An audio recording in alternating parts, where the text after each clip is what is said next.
সপ্তম শতকে নবীজি মুহাম্মদ সাল্লাল্লাহু আলাইহি ওয়াসাল্লামের কিছু বছর পর ইসলামের আলো দ্রুত ছড়িয়ে পড়ে আরব, পারস্য, শাম ও আফ্রিকা জুড়ে। কিন্তু ইসলামের বিজয়ের মধ্যেও লুকিয়ে আছে শয়তানি ষড়যন্ত্র, জিন, মুনাফিক ও প্রাচীন মূর্তি পূজার অশুভ শক্তি, যারা আল্লাহর নূরকে নিভিয়ে দিতে চায়। মদিনা থেকে একদল সাহাবীর শিষ্যরা ইসলামের দাওয়াত পৌঁছানোর জন্য বসরা শহরের দিকে যাচ্ছেন। তাদের মধ্যে একজন যুবক আলিম, আব্দুল কাদির বিন সালিম, যার মুখে সর্বদা কোরআনের তিলাওয়াত আর যার হৃদয় ভরা ঈমানের আলো। কিন্তু পথে তাদের গন্তব্যে অপেক্ষা করছে এক অদ্ভুত অভিশপ্ত গ্রাম, দারুল কুফার, যার চারপাশে দিনের বেলায়ও সূর্যের আলো ঢোকে না। শামের পথে মরুভূমি পেরোতে গিয়ে তারা দেখতে পেল দূরে কালো ধুলোর মতো এক ঝড় উঠছে। পাশের এক বৃদ্ধ কাফেলার লোক আতঙ্কিত হয়ে বলল, ও পথে যেও না, ওই দিকে দারুল কুফার, 100 বছর ধরে কেউ ওখানে টিকে ফেরেনি।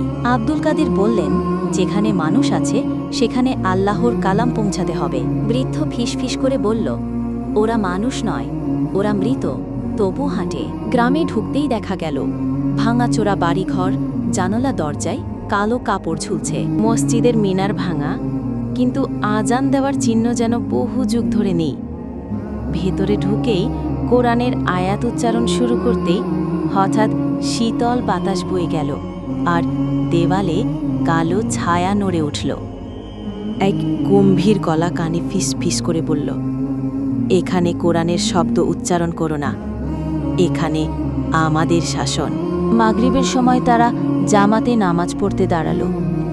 ইমাম তাকবীর দিলেন, কিন্তু প্রথম রাকাতে সিজদা থেকে মাথা তুলতেই দেখলেন সারির শেষ প্রান্তে এক অচেনা মানুষ, কালো চাদরে ঢাকা, মুখ দেখা যাচ্ছে না, কিন্তু তার পা নেই, মাটি থেকে 3 হাত উপরে ভেসে আছে।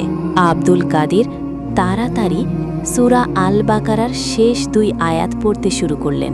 সঙ্গে সঙ্গে কালো চাদর ঢাকা মানুষটি ছটফট করে মিলিয়ে গেল, কিন্তু দূরে গর্জন শোনা গেল, তোমরা আমাদের ঘুম ভেঙে দিলে, এখন রাতের অপেক্ষা করো। রাত নামতে গ্রামটি পুরো অন্ধকারে ডুবে গেল।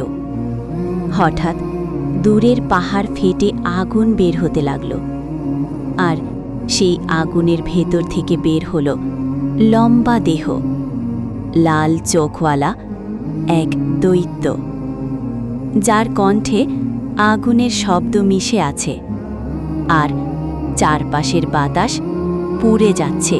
সে বলল, আমরা ইবলিসের চুক্তিবদ্ধ সেনা, এখানে ইসলাম আসবে না। আব্দুল কাদির সাহস করে উচ্চস্বরে পড়তে লাগলেন, আউযু বিল্লাহি মিনাশ শাইতানির রাজিম, আলহামদুলিল্লাহি রাব্বিল আলামিন। দৈত্য হাহাকার করে পিছিয়ে গেল, কিন্তু গ্রামের চারদিক থেকে শত শত কালো ছায়া ঘিরে ধরতে লাগল। রাতভর যুদ্ধ চলল কুরআনের তিলাওয়াত আর দোয়া দিয়ে। ভোর ফোটার সময় কালো ছায়ারা ধোয়ার মতো উবে গেল, আর গ্রামের আকাশে প্রথমবারের মতো সূর্যের আলো পড়ল। বসবাসকারী কয়েকজন মানুষ কান্নায় ভেঙে পড়ল, কারণ তারা আসলে জীবিত মানুষই ছিল। শয়তানি জিনের কবজায় আটকে ছিল বহু বছর। আব্দুল কাদির তাদের ইসলাম গ্রহণের দাওয়াত দিলেন, আর দারুল কুফার সেদিন থেকে হয়ে গেল দারুল নূর। এই গল্প থেকে শিক্ষা পেলাম যে আল্লাহর কালাম যে কোনো অশুভ শক্তির চেয়ে শক্তিশালী। ভয় কেবল আল্লাহর জন্য হওয়া উচিত, আর অন্ধকার যত গভীরই হোক, ঈমানের আলো তা ভেদ করবেই।